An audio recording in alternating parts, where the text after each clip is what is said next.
निरपेक्ष के audio podcast में आप सभी श्रोताओं को निखिल जी खमा गनीसा। गुलजार लिखते हैं कि हर जगह इत्र नहीं महका करते। कहते हैं कि हर जगह इत्र नहीं महका करते, कभी कभी शख्सियत भी खुशबू दे जाती है। आज के पॉडकास्ट में पत्रकारिता की वो शख्सियत जो न सिर्फ 360 डिग्री पर सोचती हैं, बल्कि जमीन पर भी उसी संजीदगी से रिपोर्ट करती हैं। थिंक 360 के founder and editor Pradeep Bidawat इस वक्त ऑडियो लाइन्स पर मेरे साथ हैं। बेहद स्वागत प्रदीप जी आपका। नमस्कार निखिल जी, मैं कोई इतना बड़ा पत्रकार नहीं हूँ सर। जी प्रदीप जी, आपसे बातचीत का सिलसिला शुरू करूं उससे पहले अगर आपकी इजाजत हो तो दो बरबस मुझे लाइनें मेरे जहन में आई हैं, दो पंक्तियां अगर मैं उनको कह देता हूं कि वो कहता है कि परख से परे है ये शख्सियत मेरी, परख से परे है ये शख्सियत मेरी, मैं उन्हीं के लिए हूं जो समझे कदर मेरी। स्वागत प्रदीप जी आपका। जी जी, धन्यवाद निखिल जी। प्रदीप जी, स्टूडियो से बाहर हमारी थोड़ी जो चर्चा हुई, उस चर्चा में मुझे सबसे बड़ी वो चीज लगी जिसमें आपने एक बीड़ी का मुझे एक उदाहरण दिया, एक हवाला दिया। मैं चाहता हूँ मेरे श्रोताओं से आपसे लंबी ये पॉडकास्ट करूं उससे पहले वो बीड़ी का जो आपने हवाला दिया वो किस्सा सुनाइए जरा। जी, किस्सा नहीं, ये एक्चुअल में हकीकत है निखिल जी कि अब जो है वो इंटेलिजेंस फेल्योर क्यों होने लगा है लोगों का जी, या संस्थाओं का या एजेंसीज का जी, क्योंकि पत्रकारों को भी अब एक दायरा फिक्स कर दिया जाता है कि पत्रकार यहाँ बैठेंगे। जी, तो लास्ट लाइन में खड़े हुए व्यक्ति से जब बात करते हैं तो आजकल जब बड़ी सभाएं होती है, बड़े नेताओं की सभाएं होती है, तो जेब में जो भी सामान है वो बाहर रखवा लेते हैं। जी, आप काले रंग का कपड़ा नहीं पहन सकते, काली बनियान भी है तो खुलवा लेते हैं जी, और बीड़ी का बंडल नहीं ले जाने देते अंदर। जी, जैसे अब जो व्यक्ति 3-4 घंटे अंदर बैठेंगे, बुजुर्ग जैसे लाए जाते हैं सभाओं में, तो वो बड़े अपशब्द निकालते हुए निकलते हैं क्योंकि 3-4 घंटे में उनकी ऊर्जा पूरी चुक जाती है। जी, और बीड़ी मिलती नहीं है। हाँ, और खास करके इसका नुकसान जो सत्ता में होता है उनको ज्यादा होता है, जी, क्योंकि जो सत्ता में नहीं है वो लोग क्या करते हैं कि सिक्योरिटी अपने दम पे अरेंज करते हैं। जी, और जब आप सत्ता में होते हैं तो पुलिस प्रशासन पूरा मैनेज करता है, ऑफ द रिकॉर्ड भी और ऑन रिकॉर्ड भी। जी, जी, तो वहाँ सिक्योरिटी ज्यादा होती है, जैसे प्राइम मिनिस्टर है या सीएम है या कोई और स्टार प्रचारक है, उनकी सभा में जो भी आते हैं उनसे बीड़ी के बंडल बाहर रखवा लेते हैं। जी, गुटखा है, जो लोग जिससे अपना टाइम पास करते हैं या दिन भर की ऊर्जा जो बनाए रखते हैं, हालांकि हम बीड़ी पीने या गुटखा खाने का समर्थन नहीं करते, जी, लेकिन ये हकीकत है कि वो लोग फिर आपके वोट कटुआ बन जाते हैं कि बड़ा परेशान हो गए। जी। वो किस्सा यूँ हुआ था कि आप बता रहे थे कि किस तरह से वो सुबह उस सभा में जाने के लिए गाँव से निकलता है और वो सुनाइए, बड़ा इंटरेस्टिंग वो था। एक व्यक्ति जो सुबह निकलता है कि गांव से निकला सुबह 8 बजे अपने घर का कलेवा करके जी, और वो सभा में जाता है किसी भी एक्स पार्टी की गाड़ी में बैठ के जो अरेंज की गई है।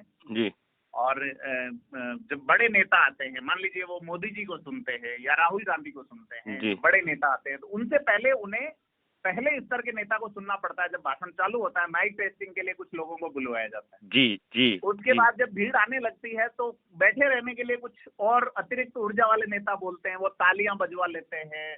अब उसके बीड़ी का बंडल तो बाहर रखवा लिया बेचारे के जी। तो उसकी ऊर्जा चुक जाती है। जब तक मुख्य नेता आते हैं तब तक उसे 3-4 घंटे उस सभा में बैठे हो जाते हैं। जी। फिर वो जो है वो बेचारा जो है, जब मुख्य नेताजी आते हैं, मान लीजिए प्रधानमंत्री जी आए, गृह मंत्री आए, राहुल गांधी आए, प्रियंका गांधी आए, जो भी आए जी, तो वो अपनी फिर जयकारे तालियां और वो उसे बजानी है जी, और जब सभा खत्म होती है तो वो एनर्जी लेस हो चुका होता है जी, और फिर वो उस गाड़ी को ढूंढता है जिसपे वो बैठ के आया। जी, और फिर दूसरों के साधन पे आए हुए लोगों के साथ बड़ी समस्या होती है निखिल जी, तो जो व्यक्ति सुबह ऊर्जा से भरा हुआ था जी, वो फिर तमाम तरह की रासायनिक क्रियाओं के लिए दुकानें ढूंढता है, तो वो लिक्विड रासायनिक क्रियाएं भी और जी, धूम्रपान वाली भी। जी, जी, तो शाम को जब वो पी पुआ के घर जाता है तो वो पार्टी की विचारधारा, जिस पार्टी की रैली में वो गया था, वो घर पे डिलीवर करने लायक ही नहीं रहता। जी, और घर वाले तब तक ऐसे नेता की रील देख चुके होते हैं जो ज्यादा लोकप्रिय जनता में, मसलन रविंद्र सिंह भाटी की बात करें अपन, बाड़मेर जैसलमेर के लिए। जी, मैं इस लोकसभा सीट पर आपसे चर्चा करना चाह रहा था लेकिन आपने शुरू कर दिया तो चलिए बताएं आप। जी, जी, तो यही है कि वो व्यक्ति जो सभा में इसलिए आया था या उसे सभा में इसलिए बुलाया गया था कि एक बड़े नेता को सुने और उस विचारधारा को अपने परिवार में, अपने समाज में या अपने से जुड़े लोगों में प्रसारित करे। लेकिन उसकी जो दिनचर्या है या उसका जो प्रोसेस रहा है टोटल आम आदमी का, जो कार्यकर्ता या दुपट्टा पहनने वाला नहीं है, जो वोटर है वो प्रभाव में आके सभा में आ गया, अब उसने एक तो बीड़ी का बंडल गंवा दिया, दूसरी बहुत सारी ऊर्जा खप गई, उसका दिन पूरा गया और शाम को जब वो घर जाता है तो वो ना तो बताने की स्थिति में होता है और ना घर वाले सुनने के मूड में होते हैं। जी यह बड़ा है। तो बाड़मेर में ये कारण बड़ा रहेगा कि अगर मान लीजिए रविंद्र सिंह भाटी चुनाव जीत जाते हैं। इस पे और चर्चा करते हैं, जैसा कि आपने बड़ा ही अच्छा और एक बहुत ही एक बड़ा माइक्रो लेवल पर ये आपका एक ऑब्जर्वेशन है। श्रोता भी ध्यान दें कि सिर्फ इस बीड़ी के बंडल को, उसकी रासायनिक ऊर्जा को और उसको ना समझें। प्रदीप बिदावत जो समझाना चाह रहे हैं उसको समझिए कि वो व्यक्ति जो सुबह घर से निकला है, शाम को जब वो घर पहुंचा है, वो घर वालों को कुछ बताए उससे पहले घर वाले वो 50 रील देख चुका है। रविंद्र सिंह भाटी का नाम इसलिए लिया प्रदीप बिदावत ने, एक एग्जाम्पल है, क्योंकि बाड़मेर का जो पूरा चुनाव है उसको सबसे ज्यादा अगर सोशल मीडिया पे, मुख्य धारा की मीडिया पर जिसने हॉट सीट बनाया, उसकी वजह रविंद्र सिंह भाटी थे। क्या प्रदीप जी बांसवाड़ा में भी है निखिल जी? प्रदीप जी, बाड़मेर से शुरू करते हैं कि बाड़मेर में आपकी जो पूरी रिपोर्टिंग रही आपकी टीम की, एक संक्षिप्त में ये बताइए कि बाड़मेर का चुनाव अगर ये त्रिकोण माना जाए, हॉट सीट माना जाए या एक नई तरह की परिभाषा को गढ़ने वाला चुनाव माना जाए।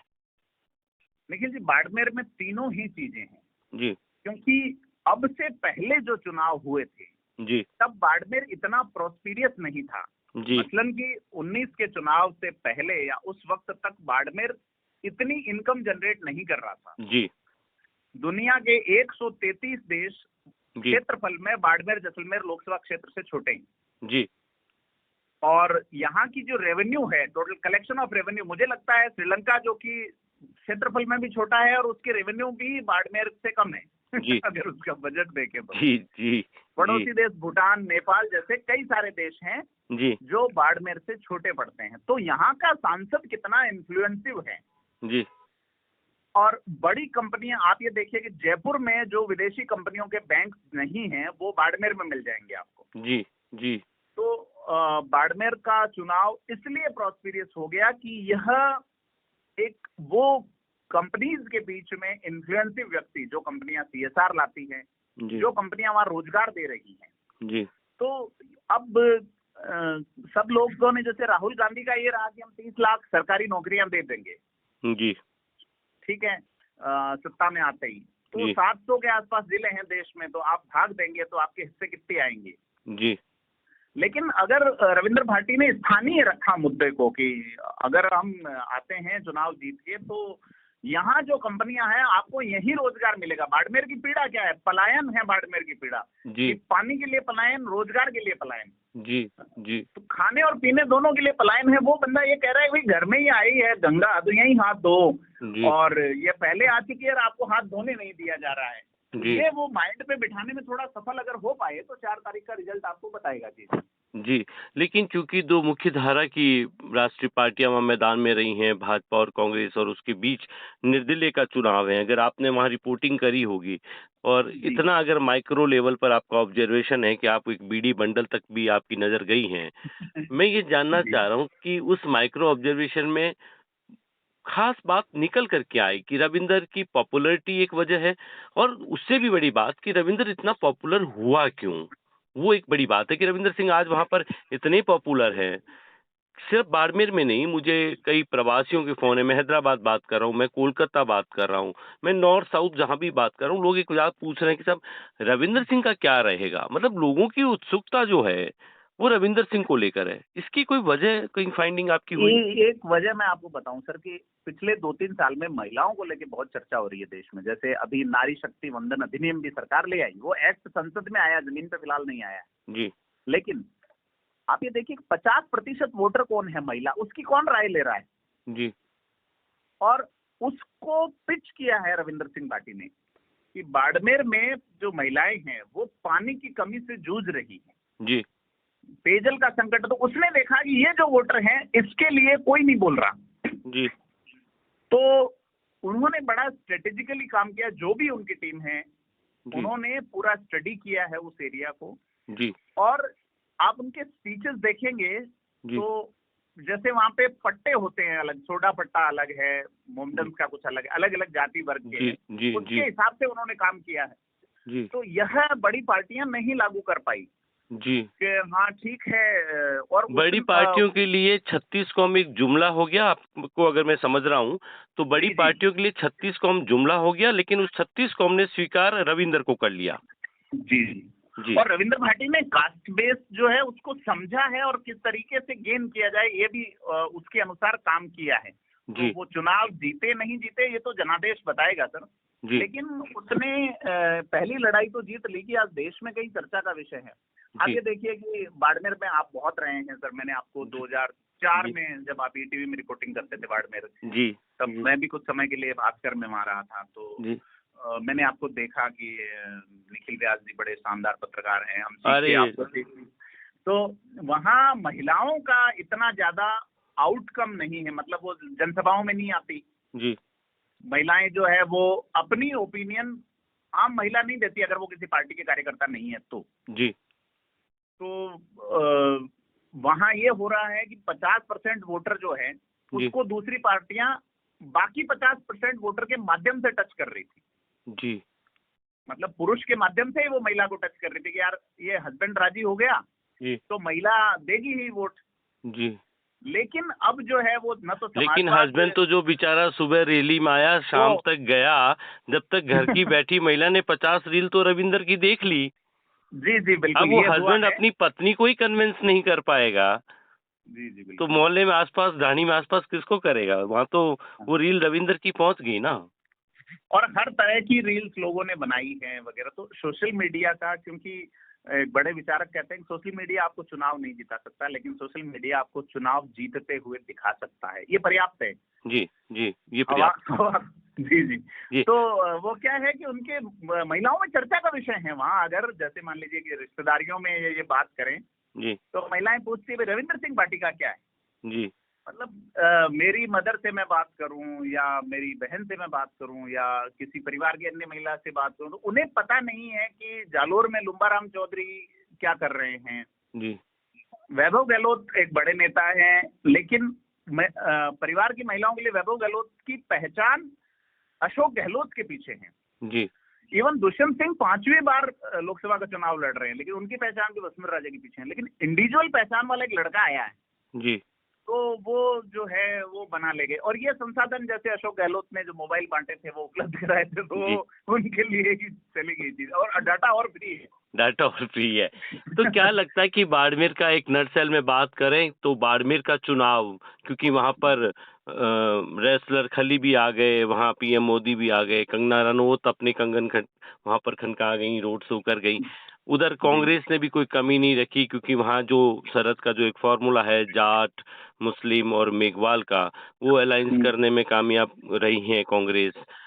रविंदर का अपना रहा है, बीजेपी का अपना एक कोर वोट बैंक है। तो इन सबके बीच में जब आप रिपोर्टिंग आप कर रहे हैं फील्ड में, तो क्या लगता है ये चुनाव बाड़मेर में किस तरफ जाता दिख रहा है आपको? देखिए बाड़मेर में ये चुनाव जो है बीजेपी के हाथ से तो फिलहाल निकला हुआ दिख रहा है कि बीजेपी टक्कर में अब नहीं है जी। और बीजेपी का जो वोटर है मूल ओबीसी जी, वो किस दिशा में जाएगा कि वो क्या कांग्रेस की ओर चला जाएगा जी। अगर वो बीजेपी में नहीं गया है, भाजपा का कोर वोट बैंक का, प्रदीप जी यूं जनरल अपन देखें तमाम रिपोर्टिंग में कि भाजपा का जो कोर वोट बैंक है मूल ओबीसी और सवर्ण, वो कांग्रेस की तरफ तो कम से कम नहीं जाता दिखता जी जी बिल्कुल। और दूसरा 3 विधायक जो है फिलहाल 8 में से 3 विधायक राजपूत हैं जी। और जब ये दबाव बनाया गया राजपूत समाज से कि भाई ये विधायक कम से कम अपने क्षेत्रों में बीजेपी को आगे रखें जी, तो ऐसा खबर भी आई कि विधायकों की ओर से 3 में से एक तो रविंद्र सिंह खुद है, दूसरे छोटू सिंह और तीसरे हमीर सिंह भायल है सिवाना से जी। ठीक है, तो उनकी भी ये पीड़ा है कि राजपूत जो कभी प्रभावी हुआ करते थे, यहाँ एक HMT टीम हुआ करती थी जिसने बीजेपी को जमाया सिवाना में टीकम चंद कांत, हमीर सिंह भायल और मूल सिंह नोड़े जी जी, जिसको भैरव सिंह जी HMT यानी बिल्कुल HMT कहते थे जी, है ना, या हथौड़ा मार टीम इस तरह का नाम बोल लेते थे जी जी। अब वो बड़े थोड़े से चूंकि टीकम चंद कांत नहीं रहे, मूल सिंह भी नहीं रहे, तो अब हमीर सिंह और वो लोग बचे, तो उन्हें कहा गया कि आप अपने क्षेत्र में, तो ये अंदरूनी ये चीज आई है कि साहब अगर बीजेपी बायतू में लीड करेगी तो हमारे क्षेत्र में भी लीड करेगी। तो कुल मिला के वो नेता भी जान रहे हैं कि मेरा वोटर तो हमीर सिंह ने तो अपनी बात को बहुत चतुराई से कर दिया। आप बायतूम आगे करिए तो सिवाना भी सोचेगा, और दिखता है बायतूम आगे बीजेपी होगी नहीं। जी बिल्कुल, बीजेपी बायतू में 2 बार से तीसरे नंबर पे है विधानसभा में चुनाव देखें तो। जी जी, तो वो चीज है कि क्या स्थिति रहेगी ये देखने वाली जी 1923 का परिणाम बिल्कुल तीसरे नंबर पे रहा। हाँ 2023। तो कुल मिला के ये माने कि फिर ये मुकाबला सीधा सीधा, क्योंकि रविंदर सिंह भाटी का ये रहा है कि उन्होंने 36 कौम में ही दखलंदाजी करी है, हर जगह से उनको वोट मिला है, कास्ट डायनामिक से परे हटकर लोगों ने उनको वोट किया है। तो क्या ऐसे में फिर कांग्रेस और रविंदर सिंह इन दो में सीधा मुकाबला होगा? देखो सर, इसमें एक चीज मैंने और गौर की जी, कि जो कैंपेन था ना, उसमें बड़ी राष्ट्रीय पार्टियों की जो मजबूती है वो उनकी एक कमजोरी भी बन रही थी। जी, जैसे कि कैलाश चौधरी निकलते हैं, एक जगह गए, गडरा रोड गए, जी, तो अगर वो गडरा रोड पे मीटिंग कर रहे हैं तो उनके वहाँ पे मंडल अध्यक्ष भी है, ब्लॉक अध्यक्ष और उपाध्यक्ष, और उनको एंटरटेन करना है, भाषण में उनके नाम लेना है, जी, उनसे माला पहननी है। उन लोगों के उन जगहों पे अपने अपने प्रो एंड कॉन्स है। जी, लेकिन रविंद्र सिंह पाटिल दिन में 40-40 गांव कर रहे थे। क्यों? क्योंकि उनको किसी का नाम नहीं लेना था। उन्होंने बस एक डायलॉग दिया, लाठारो लाठारो। लाठा एक उनका टाइम बहुत बचा और उन्होंने टच किया हर जगह तक। जी, और जी, बहुत बड़ी बात है जी, है ना। ये चीजें बड़ी पार्टियों के साथ ये है कि अब आपके 20 का करता है, 20 में से आपने 19 के नाम ले लिए, एक चूक गए तो आप फिर जी, पिछड़ गए वहाँ। जी, और गांव में फिर अंदरूनी वो भी झगड़े कि उनको मंच मिला और मुझे नहीं मिला। जी, और ये नहीं आया तो भी वो होता है कि यार फलाना जी आए नहीं थे। तो अभी तक निर्दलीय होने का ये फायदा भी है कि आपके पास एक सिंबोलिज्म टीम नहीं थी जिसका आपको नाम लेना है, जिन्हें एंटरटेन करने में आपको अपना टाइम जाया करना है। जी, लेकिन कुछ चुनावों के दौरान कुछ राजनीतिक पार्टियों ने एक जगह पर अपना टाइम, मैं कहूँगा समय बिल्कुल फोकस किया, वो किया कि रविंदर सिंह भाटी को डिफेम करने का। वो कोशिशें भी हुई चुनावों के दौरान। जी जी, होती है। तो वो अभी भी ये जो चल रहा है, जैसे इंटेलिजेंस इनपुट वाली कई जगह से बात आई है, इंटेलिजेंस इनपुट अगेंस्ट जा सकता है, तो जा भी सकता है, इसमें कोई दो राय नहीं है। जी, हो सकता है इंटेलिजेंस का इनपुट सही हो, लेकिन एक दूसरा पक्ष इसका निखिल जी ये भी है कि देश में अब तीसरे चरण के चुनाव होने हैं जी, और अब जो चुनाव होने हैं उसमें अधिकांश सीटें ऐसी है जहां त्रिकोणीय, चतुष्कोणीय, पंचकोणीय मुकाबले हैं। जी, अब बाकी के जो भी चुनाव है, रेस्ट 5 चरण के चुनाव बचे हैं, जिसमें महाराष्ट्र में आप शिवसेना शिंदे भी है, शिवसेना ठाकरे भी है, शिवसेना के अलावा एनसीपी भी 2-2 है, कांग्रेस भी है, बीजेपी भी है। जी, तो तीसरा मोर्चा हावी नहीं है, या तीसरा निर्दलीय जो भी खड़ा हो रहा है जी, तो रविंद्र सिंह भाटी को भी वेटेज नहीं मिल रहा है, तो आपके जीतने की चांस भी नहीं है। तो ये शायद एक मैसेज देना चाह रही है बीजेपी, कांग्रेस या जो भी है सत्ता कि ये नहीं जीत रहे फिलहाल यहाँ से। लेकिन ऐसा लग नहीं रहा, रिजल्ट क्या बताएगा वो तो 4 तारीख को पता चलेगा। इंटेलिजेंस पर बात करें तो अपनी एक बात हो रही थी इस रिकॉर्डिंग से पहले।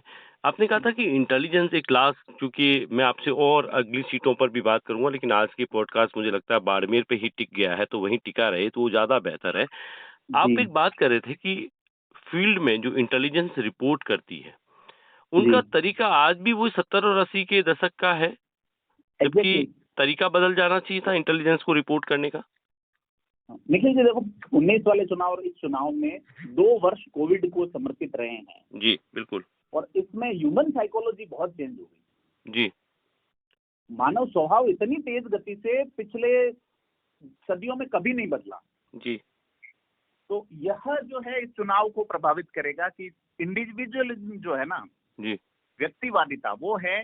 पहले यह था कि सर्वे में समाज के प्रमुख लोगों की राय ले ली, मतलब उस समाज का राय हो गया। जी, पहले ये कहा जाता था कि हाथी के पांव में सबका पांव है। जी, तो अब वो चीज नहीं रही। अब ये है कि चलो रात को ये हो गया घोषणा के साथ कांग्रेस को ही सपोर्ट करना है एक वर्ग में, जी, लेकिन वो चीज अब मैसेज तो पहुंच गया, लेकिन वो सपोर्ट करेंगे या नहीं ये तय नहीं है। पहले था कि ठीक है मुसलमानों के लिए कहा जाता था अजान के वक्त या मस्जिद से अजान होगी और उसमें जो उस दौरान जो मैसेज होगा उसके बाद वोट करने जी। तो अब सभी लोग जिसमें 50% वोटर महिलाएं हैं उस पर फोकस करना चाहिए अपने को जी। यूथ एंड वीमेंस जो है वो मान नहीं रहे, बगावती मामला है। जैसे रविंद्र सिंह भाजपा के साथ बागी हुए जी। टिकट कटने पे, उसी तरह से युवा परिवार में बागी है वोट देने को लेके। वो परिवार में लोगों को अपमान नहीं कर रहे, लेकिन अपना विचार को अपने अपने माध्यम से अपने तरीके से एग्जीक्यूट कराना चाहते हैं। लेकिन घर का बेटा जिद्दी हो तो वो माता पिता का वोट भी उधर ही करवा देता जिधर उसकी ऊर्जा है। जी जी बिल्कुल। वो ये कह रहा है कि मेरी बात कर रहा है, रोजगार नहीं है ना साहब जी। लोग अपना पेट काट के जी। बच्चों को भेज रहे हैं स्कूलों में, कॉलेजेस में जी। कि कैसे ही पढ़ लें जी। और वो बच्चे उनको कितने रोजगार मिलेंगे। मसलन आप देखिए कि देश में या राजस्थान में इतने सारे कॉलेजेस हैं, खूब कॉलेज खुल गए, लेकिन ये बीए और एमए करके या कोई भी कोर्स करके क्या इनके लिए भविष्य में रोजगार है पता नहीं है। जी जी जी। तो शायद जब अपने घर के बच्चे की, नौजवान बच्चे की, एक युवा बच्चे की जब बात रोजगार पे आ रही है, मंचों पे खुला कह रहे हैं कि आप अपना बायोडेटा बनाइए, मुझे डालिए, मैं आपके लिए नौकरी के लिए लड़ूंगा। मुझे लगता है हर माँ बाप को एक उम्मीद दिखती है कि मेरे घर में भी एक बेरोजगार पढ़ा लिखा बच्चा है, उसकी रोजगार की बात तो कम कम ये रविंद्र कर महिला का वीडियो देखा होगा जो ये कह रही थी कि मैं उस उम्र वाली महिला ने शायद बाड़मेर में कभी पूरी लाइफ में बगावत नहीं की होगी कि मैं वोट देना चाह रही थी और मुझे बाहर निकाल दिया जी। एक वीडियो बड़ा वायरल हुआ जी।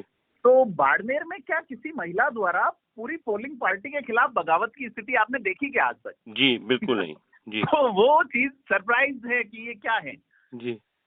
तो इसका मतलब ये है कि मतपेटियों में जो बंद है वो दोनों राष्ट्रीय पार्टियों के लिए एक बड़ा चैलेंज है और एक नया एक नया गणित बाड़मेर गढ़ने जा रहा है।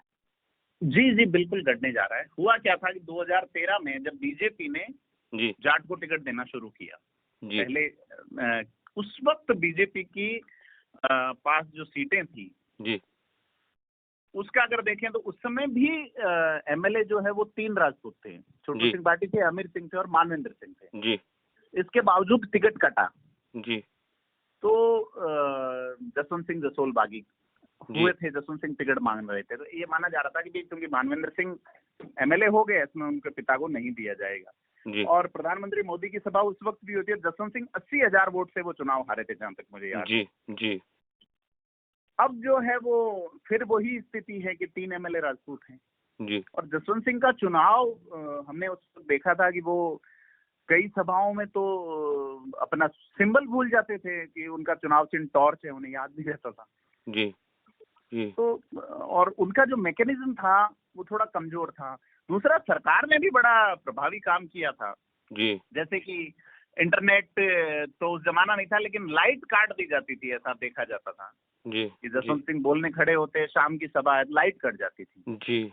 हाँ, भाजपा की एक बड़े कदावर नेता भी पीछे पड़ गए थे, किस तरह से दबाव देना, कैसे झुकाना, रोकना, ये भी तो सब चलता रहा पर्दे के पीछे। पर ये स्ट्रेटेजिकली नहीं कर पाए। मतलब कि आप ड्यूरिंग इलेक्शन अगर बाड़मेर जैसलमेर में इंटरनेट का सर्विस 2G कर देते जी। हाँ, ये देखिए कि ये तरीके होते हैं सत्ताओं के जी। लेकिन वो कर नहीं पाए जी। तो क्या होता। जी जी। तो कुल मिला के बाड़मेर जो नया एक चुनाव देखा है बाड़मेर के लोगों ने, और मैं तो कहूँ इस चुनाव का आनंद सिर्फ बाड़मेर जैसलमेर लोकसभा के रहने वाले बासिंदों ने नहीं, दुनिया जहान में सरहद के इधर सरहद के पार भी इस मुल्क में और बाहरी मुल्कों ने भी इस चुनाव को बहुत देखा है। मैं वहाँ जब चुनाव में था तो कोई बता रहे थे कि पोलैंड से एक महिला पत्रकार सिर्फ इस इलेक्शन को देखने बाड़मेर आई है कि बाड़मेर का ये जो इलेक्शन है कैसे लड़ा जा रहा है। तो मुझे लगता है कि बाड़मेर एक अलग तरह का चुनाव इस बार देख पाया है। आप ये देखिए कि 71 का जब चुनाव हुआ था अमृत नाटा के सामने जी। 67 में अमृत नाटा तन सिंह को हराते हैं। जी। तन सिंह जो क्षत्रिय युवक संघ के संस्थापक थे, राजपूतों के बड़े नेता थे और सिद्धांत की राजनीति करते थे। जी। तो स्थानीय राजपूत उन्हीं से नाराज हो गए। पहली बार यहाँ जैन जीतते हैं चुनाव। जी। अमृत नाटा फिल्मों की दुनिया के थे, उन्होंने ही तो वो मूवी बनाई थी, आपको याद होगा, किस्सा कुर्सी का। और शायद उन्होंने कहा था कि मैं ये अंगूर की बेलें ले आऊंगा। हाँ, रेगिस्तान में इजराइल में अंगूर की खेती हो रही है तो यहाँ भी ठीक है, अंगूर की बेलें तो नहीं आई, लेकिन अमृत नाटा लगातार 2 चुनाव जीते। जी। पहला चुनाव वो तन सिंह के खिलाफ जीते और दूसरा भैरव सिंह शेखावत को हरा के जीते थे 71 का चुनाव में। जी जी बिल्कुल। ठीक है, फिर उन्होंने वो मूवी बनाई और उसमें आपको पता हो तो कार उस चुनाव लड़ने वाले का, उस फिल्म में चुनाव लड़ने वाले व्यक्ति का सिंबल कार होता है जी। और संजय गांधी उस वक्त मारुति बना रहे थे जी। तो ये माना गया कि कांग्रेस के अगेंस्ट थे। उसमें एक धीरेन्द्र ब्रह्मचारी जो थे इंदिरा गांधी के योग गुरु ऐसे कुछ हुआ करते थे जी। इस चुनाव में भी धीरेन्द्र शास्त्री आए। अब देखिए कई चीजें मिल रही है जी जी जी जी बाड़मेर में जी। तो यह बड़ी रोचक चीजें रही है इस चुनाव में जी। मुझे लगता है कि हमारे पिक्स के श्रोता ये चूंकि पॉडकास्ट करीबन 25 मिनट से ज्यादा हो गया, श्रोता इसे सुन रहे हैं और मुझे पूरी उम्मीद है प्रदीप जी कि हमारे श्रोता बाड़मेर की आपकी आज की इस पॉडकास्ट में जो बातें हो रही हैं वो उसको और आगे जाकर कुछ सुनना चाहेंगे। मैं आगामी कुछ दिनों में आपको एक बार फिर हमारे पॉडकास्ट स्टूडियो में निमंत्रित करूंगा, आपको आमंत्रित करूंगा और फिर इस पे और अपन ज्यादा चर्चा इस पे करेंगे प्रदीप जी। और आज जो इस चर्चा में आप शामिल हुए, आपने समय दिया, आपका बहुत बहुत शुक्रिया, बहुत बहुत शुक्रिया आपका। Thank you Nikhil, thank you.